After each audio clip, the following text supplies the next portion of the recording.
और चेतना की शक्ति शरीर की शक्ति से कम नहीं है, बढ़ करके। इसीलिए जो अवधारणाएं हैं, अब जब आत्मा की अवधारणाएं हैं तो आत्मा की अवधारणा के साथ एक और अवधारणा का जन्म हुआ, जिसको मैं जीवन की निरंतरता कहता हूं। आप उसे पुनर्जन्म कहते हैं।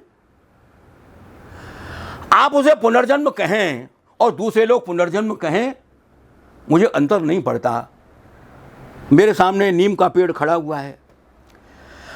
अब नीम का पेड़ जब निबोरी बना और निबोरी से बीज बना और उसका पुनर्जन्म हो गया, ये तो मैं प्रत्यक्ष देख रहा हूं।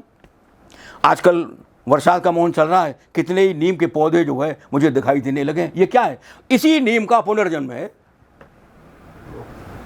इसी नीम का पुनर्जन्म है। तो पुनर्जन्म क्या है? पुनर्जन्म भी अवधारणा है, और चूंकि यह अवधारणा लोक स्वीकृत है इसलिए सत्य है।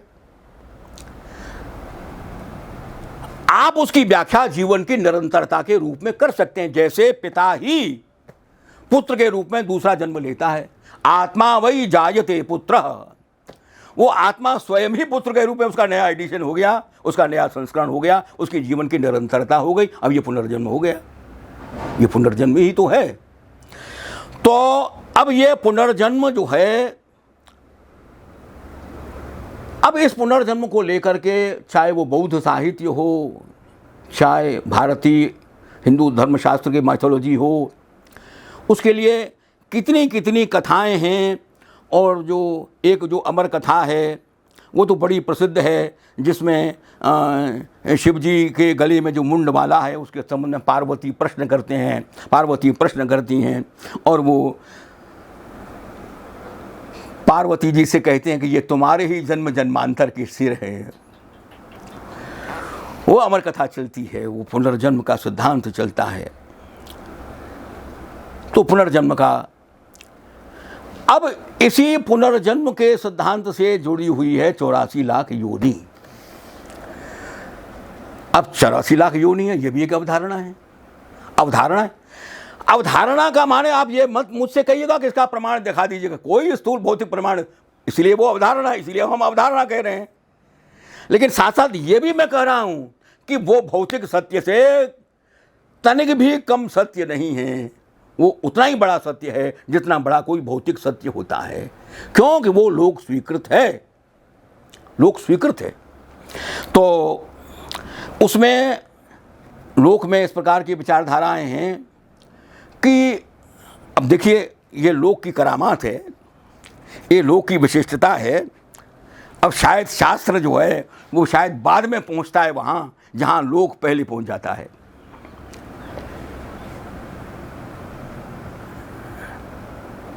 उसने ये कहा, लोक ने, देखिए लोकमानस को कभी मैं लोकमानस पर भी कभी कहूँगा, लोकमानस का एक सिद्धांत है सर्वात्म सिद्धांत। वो सर्वात्म सिद्धांत क्या है कि वो पत्थर में भी चेतना का अनुभव कर रहा है? वो रिक्शे वाला, रिक्शा खराब हो गया तो रिक्शा से वो उलझ रहा है, रिक्शे को ठीक कर रहा है और वो ठीक नहीं हो रहा तो वो थप्पड़ मार रहा है उसको, थप्पड़ मार रहा है कि अब तो बनेगा तू, अब तो ठीक हो जा, थप्पड़ मार दिया मैंने। क्यों? कि वो रिक्शा को भी जड़ नहीं समझ रहा, रिक्शा को भी अपना ही जैसा समझ रहा है। अब इस प्रकार के कितने ही जो उदाहरण हैं जीवन में हम प्रतिदिन देख सकते हैं, जहाँ वो जो आदमी है वो किसी जगह पर भी उसको अपना जैसा ही मान रहा है, अपना जैसा, उस पेड़ को भी अपना जैसा मान रहा है, उस पक्षी को भी अपना जैसा मान रहा है, बिल्ली कुत्ते को भी अपनी तरह से वो ट्रीट कर रहा है, अपनी तरह से वो कर रहा है। और तो और वो ईश्वर को भी अपना जैसे ही समझता है। वो अपना मीठा खाने से खुश हो जाता है तो कहता है कि ये जो देवता है ये भी मीठा खाने से खुश हो जाएगा। क्यों? उसमें सर्वात्म भाव है उसका वो सिद्धांत है।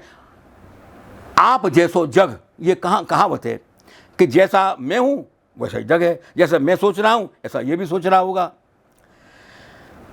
तो ये जो योनियाँ हैं, ये जो विभिन्न पशु पक्षियों की, चरिंदर परिंदर दरखत जलचर, ये उसने उनके नाम रखे। जो जलचर है हैं, ये परिंदर है, ये चरिंदर है, चरने वाला है, उसको पशु को चरिंदर कह दिया, तो चरिंदर, परिंदर, जलचर, है ना। और दरखत, पेड़, वनस्पतियाँ, कहता है ये भी क्या है कि नहीं, ये भी हमारे सहचर हैं, इनके साथ ही मैं रहता हूँ, मैं अकेला थोड़ी रहता हूँ, मनुष्य अकेला थोड़ी है। अच्छा देखिए, ये जो पश्चिमी जो मानववाद है, ये मनुष्य को सर्वश्रेष्ठ मानता है, वहाँ तक हमें कोई आपत्ति नहीं है, बिल्कुल ठीक है, ये तो व्यासी ने भी कहा है बात। सवाल ये है कि क्या मनुष्य जीवन के लिए सारे वृक्षों को काट दिया जाए? क्या मनुष्य के लिए सारे प्राणियों को मार दिया जाए? क्या मनुष्य के लिए ये जो जितने पशु हैं, जितने पक्षी हैं, इनको ख़त्म कर दिया जाए? ये जो मानववाद है, ये तो बड़ा भयानक है। जो जीवन के लिए, अपने जीवन के लिए वो पेड़ों को ख़त्म कर देता है, वो सारे जलचर जीवों को भी ख़त्म कर, मर जाए तो जलचर जो ख़त्म कर देगा, मर जाएगा तो पशुओं को मार करके एक तरफ कर देगा। कि मनुष्य के लिए सारे पशुओं को, पक्षियों को, जीवधारियों को, प्राणियों को वो मार सकता है, वो मार देता है, मारता है। लेकिन लोकमानस सोचता है, सर्वात्म भाव, कि नहीं, मैं जी रहा हूं, ये भी जी रहे हैं, हम और ये साथ साथ जी रहे हैं, मैं इनका उपकारक हूं, ये मेरे उपकारक है, इनकी वजह से मैं जी रहा हूं, मेरी वजह से ये जी रहे हैं। तो 84 लाख योनि का जो भाव है, वहां 84 लाख योनि की जो अवधारणाएं हैं, वो साथ जीने की अवधारणाएं हैं, साथ रहने की अवधारणाएं हैं, परस्पर पूरक होने की अवधारणाएं हैं। और वो जो अवधारणा जीवन का सत्य है, मनोवैज्ञानिक सत्य, जिसको लोक स्वीकृति मिली। कुछ 84 जो अंक है, 84 भी कई बार आता है अंक। हाँ, 84 कई बार आता है। देखिए, ये जो 84 जो कई बार आता है, ये 84 शब्द जो है वो एक तरीके से गणित जो है ना, हमारी जो गिनती है, उस गिनती में जो अनेक जो संख्याएं हैं वो रूढ़ी बन गई हैं, जिनको लोक वार्ता शास्त्र में मोटिव कहते हैं। उदाहरण के लिए, जैसे 7 शब्द है, 7 की गिनती है। अब 7 की गिनती को आप कितनी जगह पर सुन लीजिएगा, 7 जात, 7 समुद्र, 7 द्वीप, 7 लोक। यहां जो 7 शब्द है ना, वो संपूर्णता का वाचक है, टोटलिटी का वाचक है। कोई जमाना था जब 7 से बड़ी संख्या ही नहीं थी। जैसे मैंने आपको एक दिन 18 की संख्या का उदाहरण दिया था, 18 की संख्या का उदाहरण दिया था। अब ठीक इसी प्रकार से जो 84 मोटिव, 84 संख्या का जो मोटिव है, अब देखिए, ब्रज 84 कोष, ब्रज की जो गणना है वो 84 कोष करके करी जाती है कि 84 कोष में ब्रज। अब जैनों के जो सिद्ध हैं वे 84 सिद्ध हैं, वे 84 सिद्ध हैं। तो इस प्रकार से हम लोक वार्ता में देखते हैं कि 84 शब्द जो है वो कई कई जगहों पर आता है, और वो संपूर्णता का वाचक है। जैसे 7 संपूर्णता का वाचक है ना। तो अब बहुत से लोग जो है इसका गणित भी कर लेते हैं कि 12 7 84, वो 7 है, 12 महीने हैं, उसकी संपूर्णता के लिए उसने वो 84 कह दिया। 84 को अनेक प्रकार, अब जैसे 108 है, अब जो 108 है तो आप कह सकते हैं कि 109 क्यों नहीं है भाई, 110 क्यों नहीं है भाई, है ना। लेकिन नहीं, वहाँ जो 108 शब्द है वो संपूर्णता का वाचक है।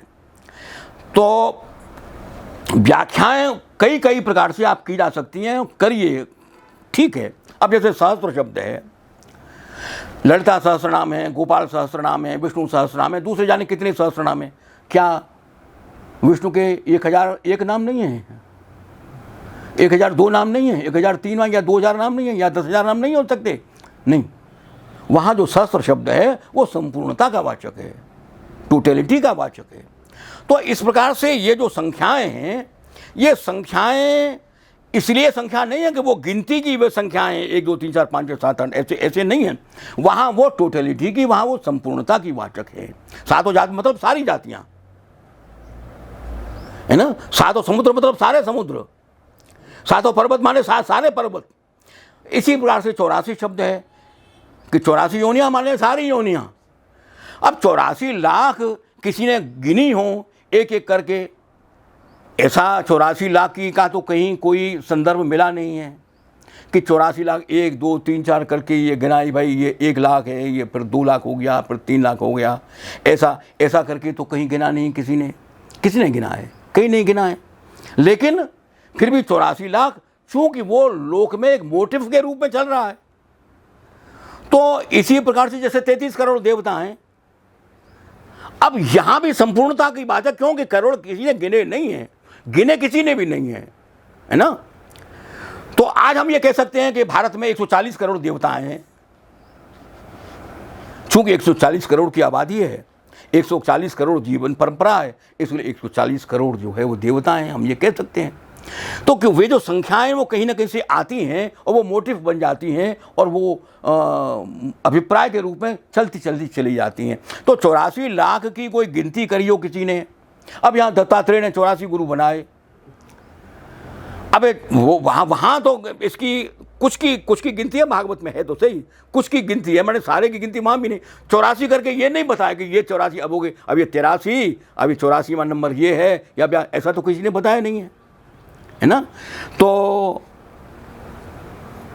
अब ये माने अब तर्क या बहस करने की चीज़ें वास्तव में ये है नहीं है, ये तो एक तरीके से मोटिव हैं, अभिप्राय हैं, चल रहे हैं और हम इनको टोटलिटी का वाचक मानते हैं।